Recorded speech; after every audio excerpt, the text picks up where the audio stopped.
canal.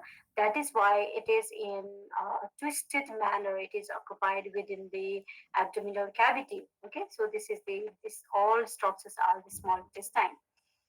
It extends from the pylorus of the stomach to the ileocecal junction. So this is the pyloric end of the stomach, and this is the ileocecal junction. That much area is occupied by the small intestine.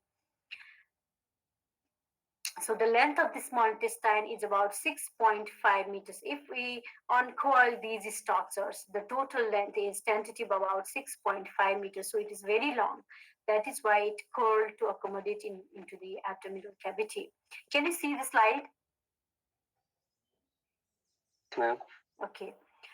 And the greater part of the digestion and the food absorption takes place here. So majority of the digestion and the absorption of the nutrients is takes place within the small intestine. So this all area is the small intestine. After that, this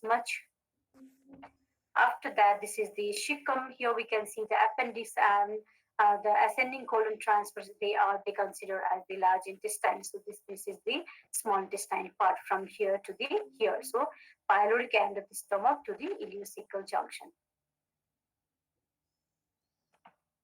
So what are the major part of the small intestine? So upper fixed part is the duodenum. So today we'll discuss about the duodenum. So it is only the 25 centimeter and it is C-shaped structure. So this one is the upper and the fixed part because majority of the part of the duodenum, they are retroperitoneal. That is why it is considered as the fixed part. Only the first part of the duodenum is intraperitoneal, whereas others are the retroperitoneal. That is why it is considered as the upper fixed part of the small intestine, that is duodenum, and is 25 centimeter in length. And the lower mobile part is the jejunum and ileum. So lower mobile part is the jejunum and ileum. So proximal 2/5 part is the jejunum, whereas the distal 3/5 part is the ileum. So here we can see the caliber. The jejunum is the larger caliber, whereas the ileum is the smaller caliber. But there is no anatomical demarcation between the jejunum and ileum. Only by length. So the proximal 2/5 is jejunum and the distal 3/5 is the ileum. So total small intestine is the duodenum, jejunum, and the ileum.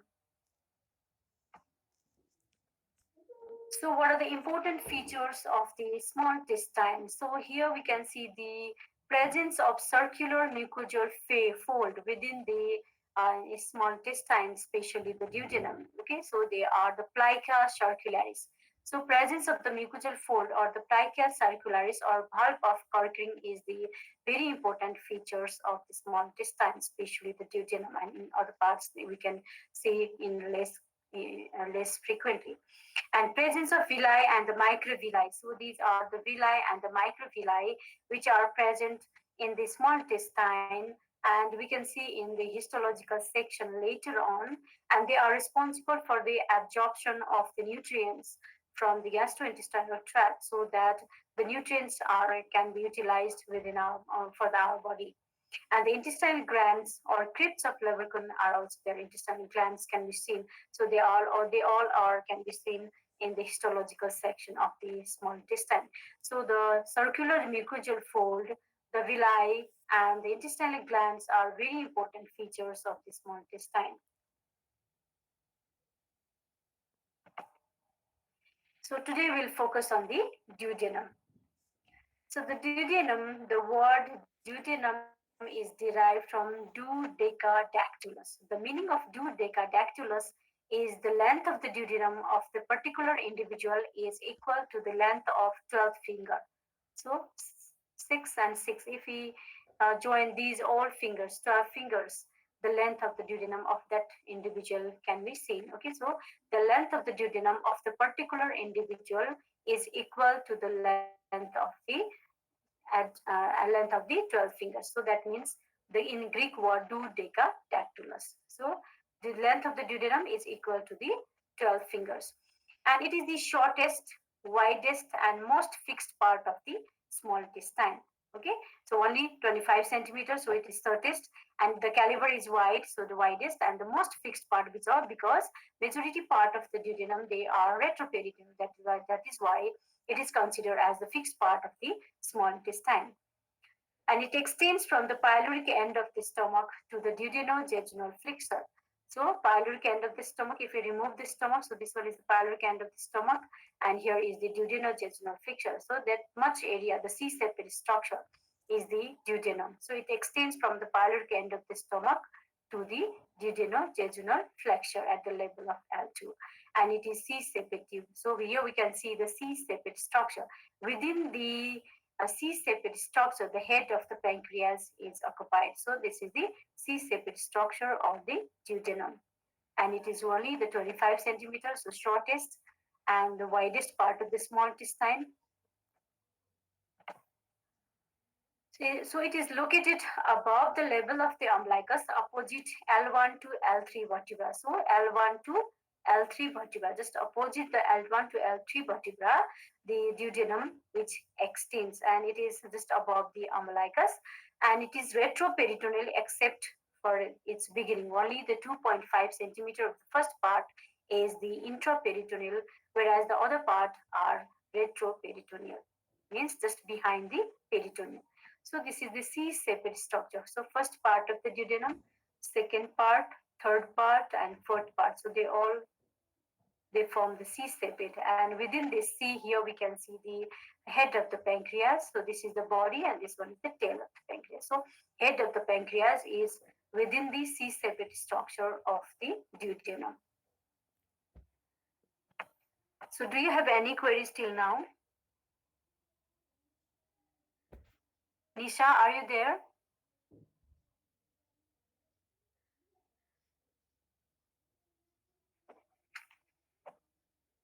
Atal, are you there?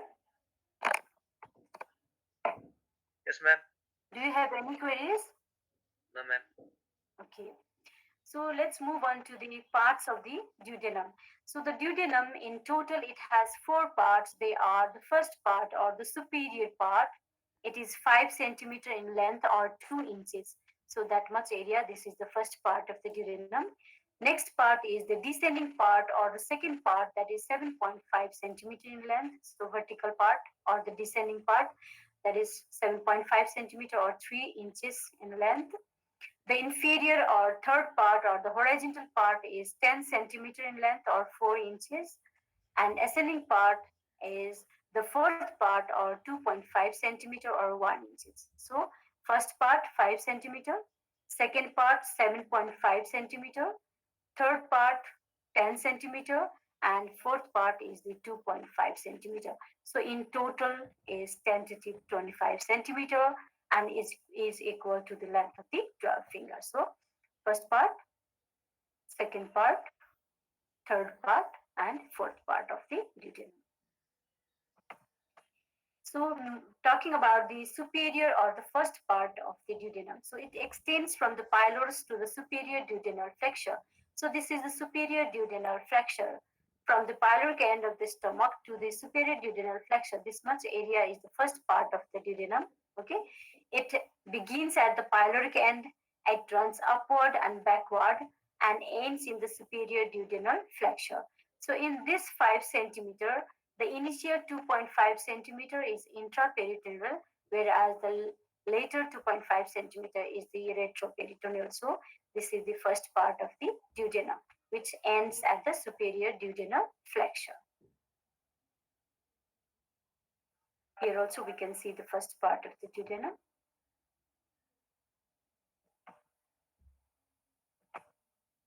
So the talking about the relations of the first part of the duodenum. First of all, the peritoneal relation.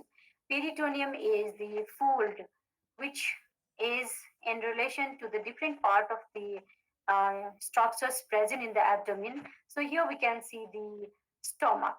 So lesser omentum and greater omentum can be seen. So the some part of the lesser omentum in the first part of the duodenum, which makes it intraperitoneal. That is, the initial 2.5 centimeter is intraperitoneal. So proximal 2.5 centimeter or the initial 2.5 centimeter of the first part of the duodenum is intraperitoneum, and is covered by the lesser omentum above. So this one is the lesser omentum and greater omentum below.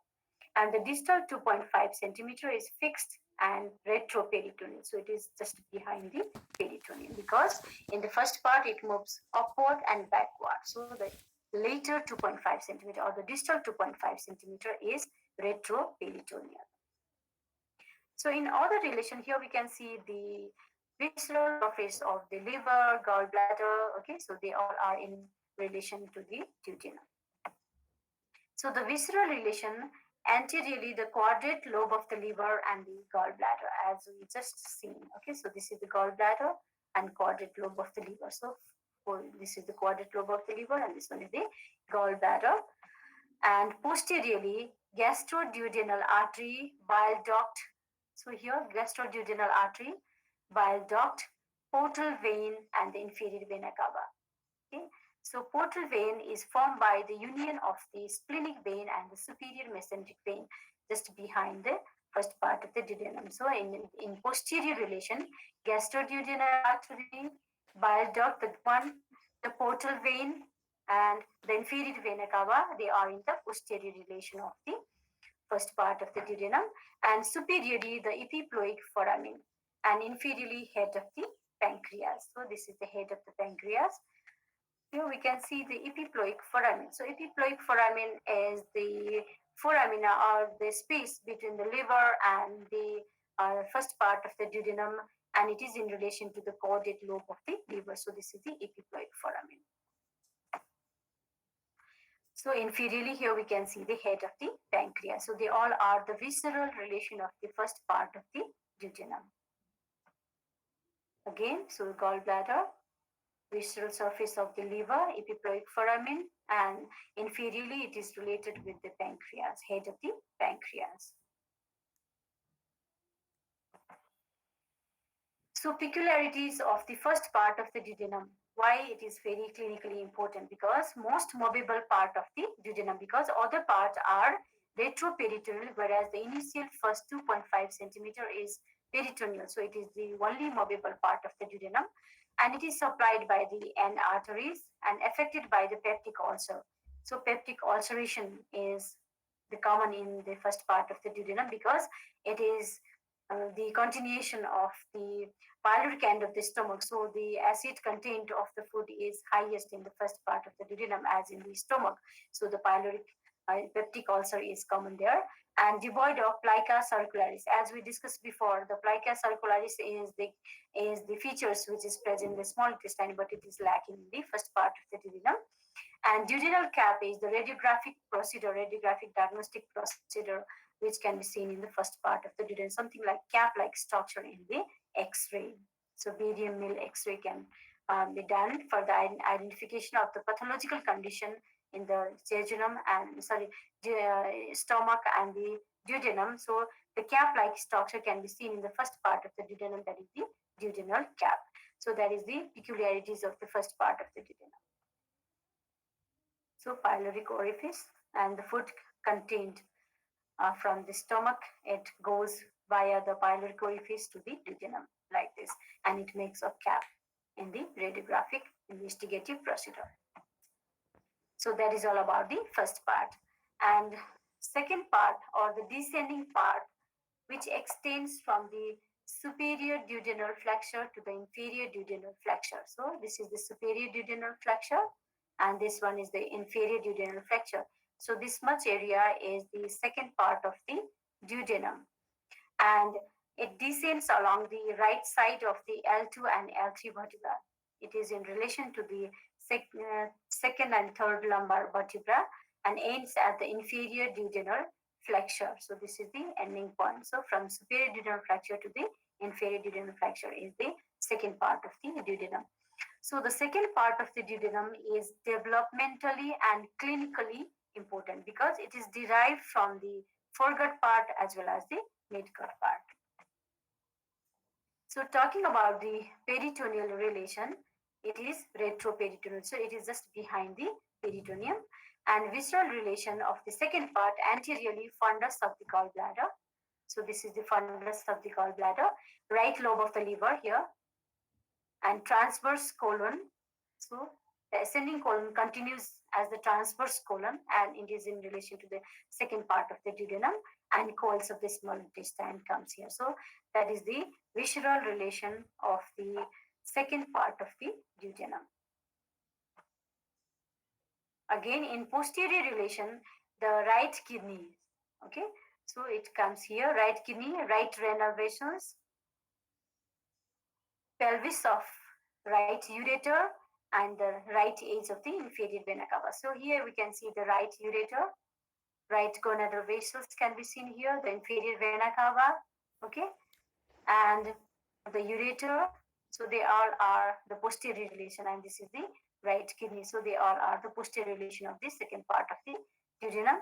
And medially, the head of the pancreas, bile duct, and the main pancreatic duct can be seen. So bile duct and the main pancreatic duct are in the medial relation, and laterally the right colic flexure, because the ascending colon is here, so it is in relation to the right colic flexure.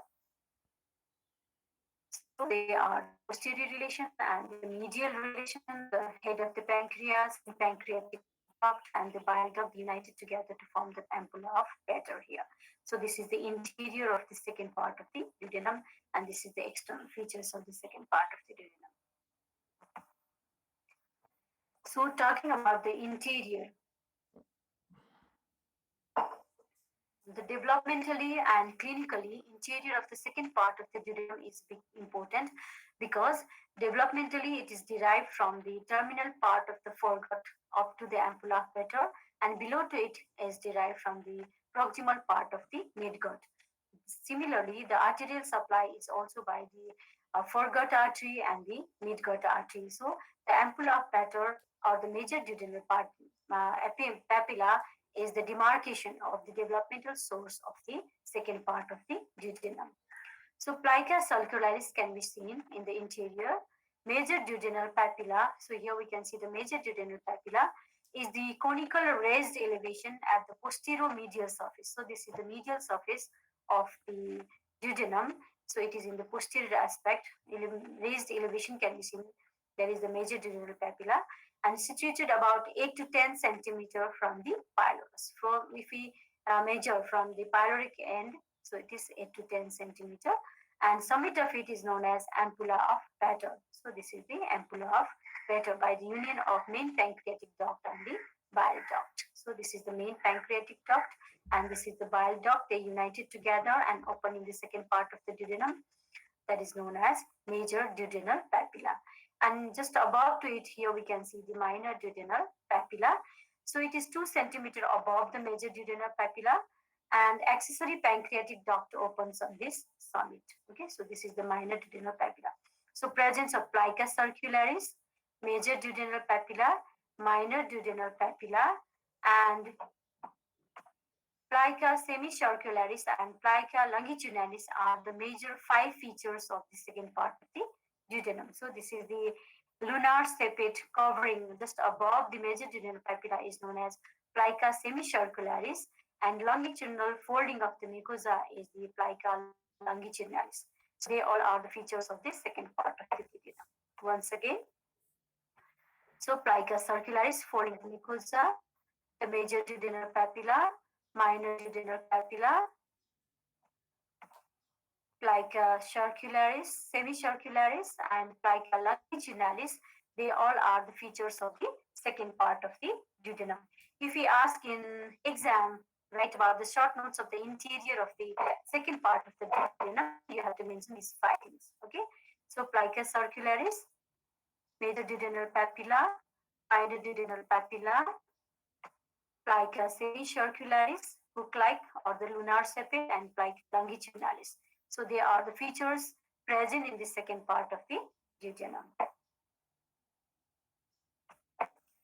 So talking about the inferior part or the third part or the horizontal part. So this is the third part or the horizontal part of the duodenum, and it extends from the inferior duodenal flexure to the L3 vertebra. So this is the inferior duodenal flexure to the L3 vertebra like this. So this is 10 centimeter in length, and the peritoneal relation as we know, it is also the retroperitoneal, so there is no relation in the peritoneum, it is just behind the peritoneum. Anterior surface is covered by peritoneum except the median plane. So anterior surface is covered by peritoneum except by the median plane, because this median plane is crossed by the superior mesenteric vessels and the root of the mesentery. So this is the superior mesenteric vessels, and here will be the root of the mesentery, attachment of the root of the mesentery. So other part are the retroperitoneal. Talking about the visceral relations, so anteriorly superior mesenteric vessels and root of mesentery. So superior mesenteric vessels and the root of mesentery is in the anterior relation of the third part of the duodenum. Posteriorly, right ureter, right gonadal vessels, inferior vena cava, and the abdominal aorta. So inferior vena cava, blue one, abdominal aorta, the red one, the ureter, okay, and the gonadal vessels are there. So they all are in the posterior relation of the third part of the duodenum. And superiorly, head of the pancreas, body of the pancreas, okay, and the uncinate process will be there. And inferiorly, the jejunum comes here. Okay, so they are the visceral relation of the third part of the duodenum. So this is the third part, which extends from the inferior duodenal flexure to the L3 vertebra. So do you have any queries till now?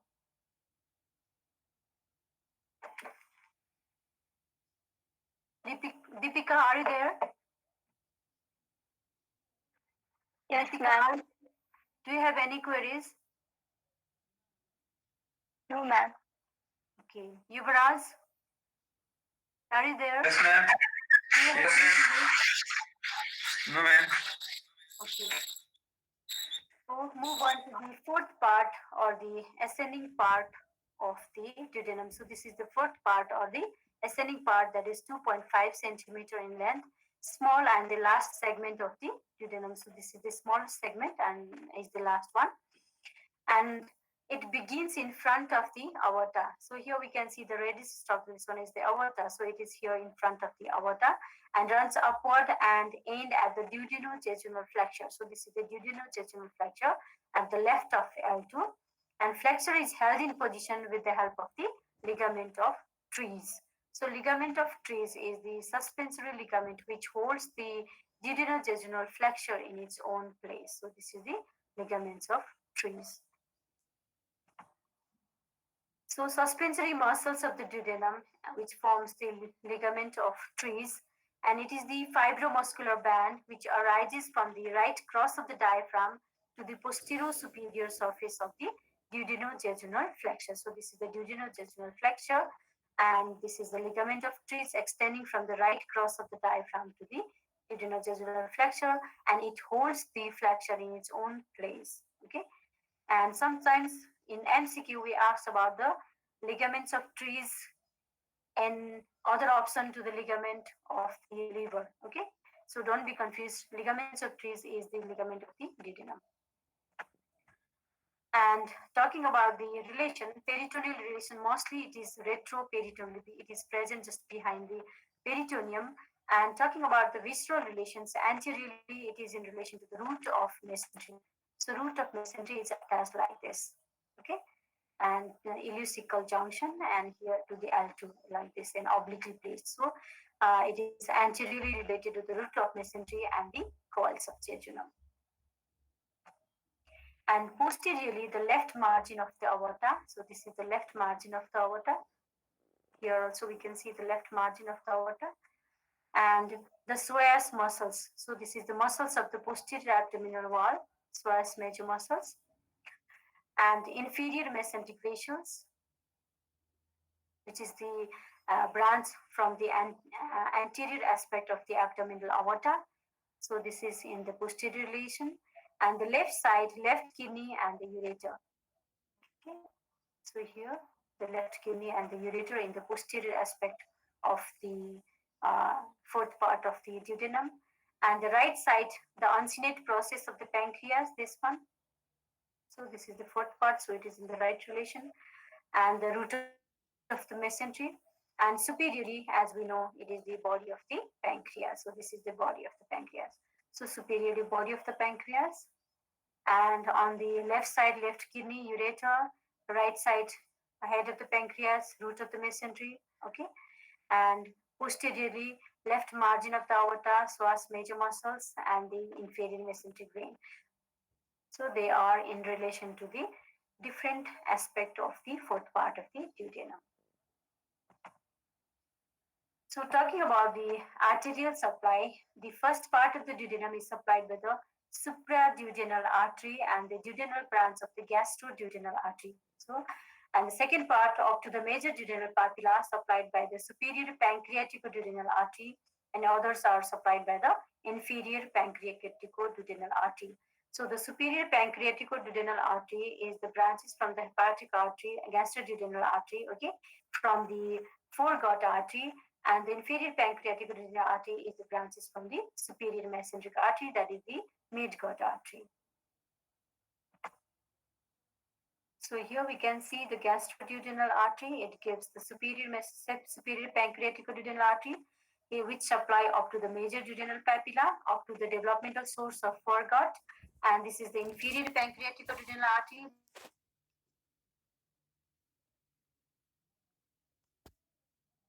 branches from the gut part. So this is the demarcation between the developed foregut part and the midgut part, that is demarcated by the major duodenal papilla. And talking about the venous drainage, the superior and the inferior pancreaticoduodenal veins, it drains into the superior mesenteric vein, and ultimately it drains into the portal vein.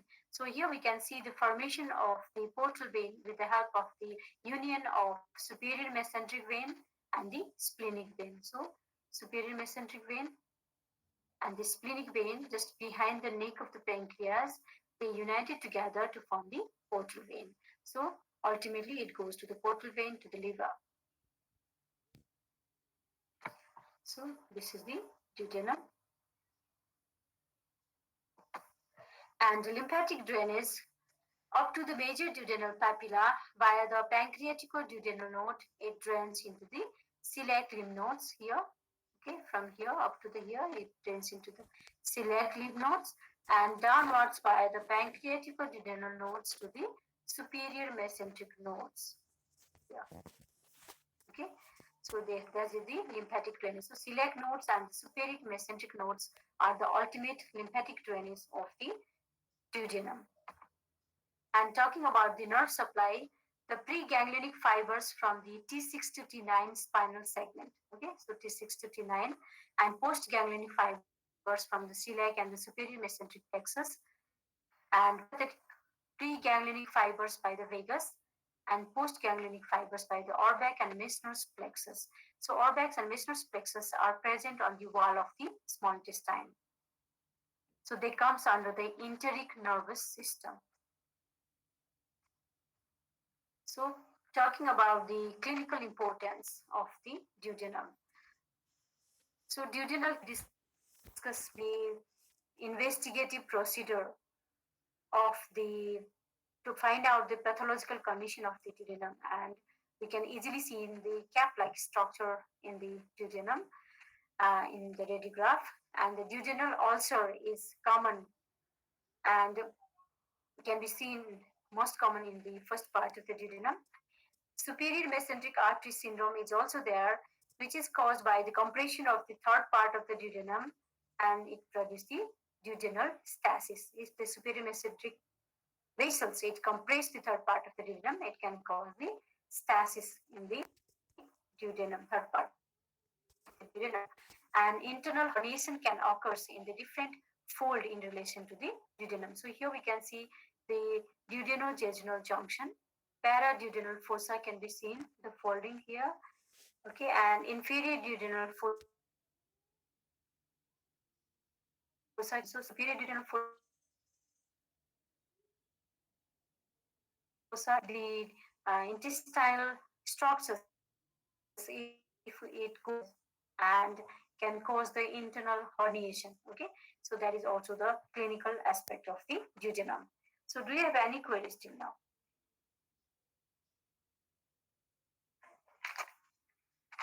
Soma, are you there? Yes, ma'am.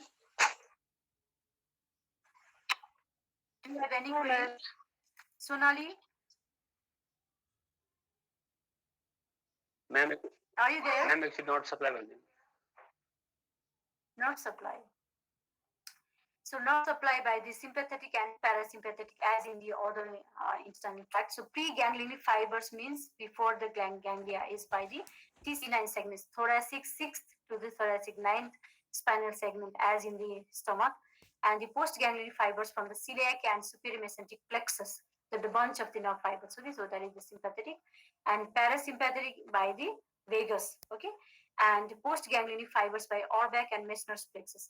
It means the Orbeck and Meissner's plexus of the nerves, they are present on the small intestine, okay, and they form the enteric nervous system, and that is the additional nervous system to the other organ. Okay, so in the gastrointestinal tract, we can find the sympathetic, parasympathetic, as well as the enteric nervous system. If we cut the sympathetic and if we cut the parasympathetic supply, the enteric nervous system can work. It means it can propel the food content from the proximal part to the distal part. So that comes under the enteric nervous system. We discussed in the other part of the small intestine on the large intestine also. Okay, so they are present in the wall of the small intestine. So that is the Orbeck plexus and the Meissner plexus. So the proximal part constrict and the food bolus or the content of the intestine, it goes to the downwards by the with the help of the parasympathetic supply. Correct? Okay, ma'am. Ma'am duodenal ligament को बोलिए ना. Duodenal ligaments of trees. Okay. So duodenal ligament is the ligament which attached to the duodenojejunal flexure. Okay, so this is the ligament and its extension or attachment from the right cross of the diaphragm. So right cross of the diaphragm to the duodenojejunal flexure, and it holds the duodenal flexure in its own place, and it helps to because of the contraction of these fibers, the material which is present, food material which is present in the duodenum, it propels to the jejunum. Okay, so that is the ligaments of trees, and don't be confused with the ligaments which are present in the other parts of the body, especially the ligaments of the liver. Okay, so do you have any queries other than this? Duodenal papilla नहीं क्यों Sorry, duodenal papilla. duodenal papilla. That is present in the interior of the duodenum. Okay, if we cut the second part of the duodenum, okay, if we cut the interior of the second part of the, if we cut the duodenum in the second part, we can find out the opening or the elevation. Okay, and there is the opening. So this opening is the major duodenal papilla. That is the opening for the ampulla of Batter. That is the combination of the bile duct, union of the bile duct and the main pancreatic duct. They united together and they pour their content to the second part of the duodenum. Okay, so that is the major duodenal papilla. So here we can see the major pancreatic duct and this one is the bile duct. They united together and open into the major duodenal papilla or the opening in the second part of the duodenum. Okay, so that is the main papilla.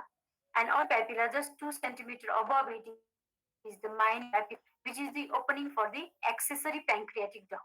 Okay, so this is the accessory pancreatic duct. The secretion of the pancreas which pours into the major duodenal via the major duodenal papilla and the minor duodenal papilla into the duodenum, so that it helps in the digestion of the food material. So that is the papilla.